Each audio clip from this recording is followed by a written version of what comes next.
my next question, it's a similar question, but it also has to do with the difference between local news and national news, and you've done both. So to me, it's very interesting when a local story becomes a national story and when a local story stays a local story. And I discovered this because, or I began to be interested in this last year during the George Floyd protests. I looked at the Washington Post database, which collects every example they can find of an unarmed or armed American shot and killed by the police. And they source it always from local stories because local news is always the first. You know, if someone gets killed in a town with a small population in Indiana, local news is covering it, and nobody else in the country hears about it unless major outlets like CNN, Fox, MSNBC, and so forth pick it up. And then if one picks it up, they sort of all pick it up. But it seems to me I came across the case of Tony Timpa, who was a white guy who was killed, I believe, in 2017 on camera in a disturbingly similar way to George Floyd, with a knee on the back of his, in this case, on the back of his neck for something like 13 minutes, just slowly, essentially suffocated to death. And it's every bit as horrifying to watch.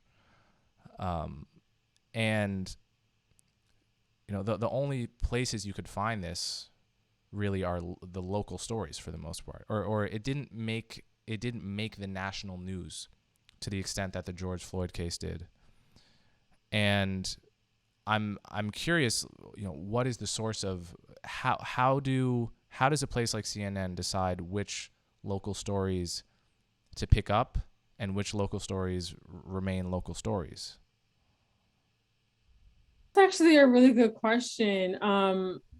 I think it really depends on a lot of times what the news cycle is and kind of what the conversation is within that community. We kind of look at cases that stand out, and the cases that have details surrounding them that would be of interest to a national audience. Prime example, earlier this year, I did a story about some of the issues and disparities in how Black and Brown children are treated in the foster care system. And that story came as a result of the police killing of Ma'Khia Bryant in Columbus, Ohio.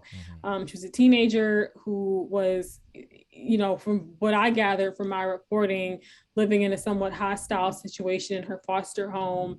She had an altercation with some other girls at the home.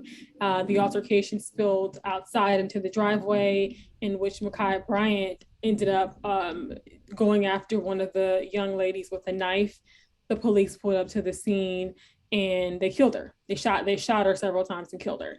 And so it's one of those things that you're like, okay, well, this is not, I don't want to say interesting, but this is a unique situation.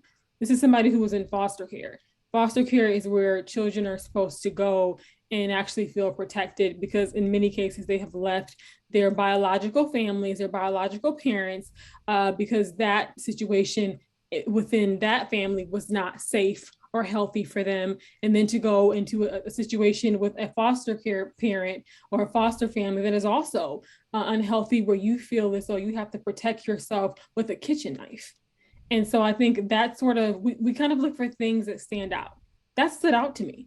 And we covered that. And I did a story, a more contextual piece, like I mentioned earlier, about the foster care system and exactly how the foster care system failed her and how it's failing other Black and Brown children, and even pulling out some data from that. So we kind of look at like I said, the stories that stand out, or the stories that really make you say, wow, wow, this is unique, this is shocking, this is something that we think that our audience would be interested in reading about. The other story I did earlier this year was about the adultification of young Black girls. There was a child who I think in Rochester, New York, who she had been manhandled by police, arrested, and thrown in the back of a police car. Young Black girl, and I said, okay, let's look at this. This is what happened here. There's a trend here. There's a trend here with young Black girls being manhandled by police. What is going on here? So we look for things that stand out. And within the news cycle and within stories we've seen just in recent months, even in the last year, there were several other stories about young Black girls being manhandled and body slammed by cops. And so we kind of sort of took that and pulled together a story about this trend. So, yeah, it does make sense. But my worry is that sometimes what stands out has more to do with the race of the victim than the characteristics of the crime, right? Because according to the Washington Post database, every year, if we just talk about unarmed Americans killed by cops, you have a dozen or over a dozen unarmed Black people killed by cops, and a few dozen unarmed white people killed by cops.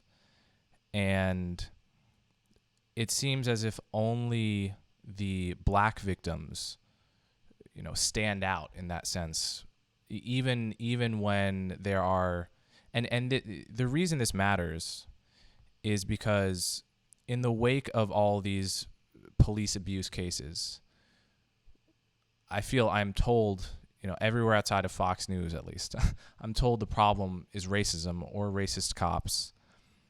But then if an identical thing happens to a white person, and there are many of these cases on camera of cops killing white people in cold blood in some cases. In some cases it's I thought the phone was a gun thing, which is believable sometimes but not believable at other times. And what that suggests to me is that usually the problem is not racist cops. It's something more structurally flawed with the incentives police face, the lack of punishment they face, the lack of training they face, and perhaps racism is a part of the story, yes.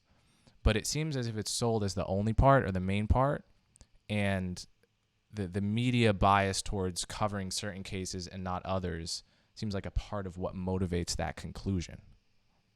Well, I think part of that is that there is research and data, credible data, that shows that there is a disparity in how Black and brown people are treated by police. There is a disparity in the rate that Black men are killed by police compared to white men.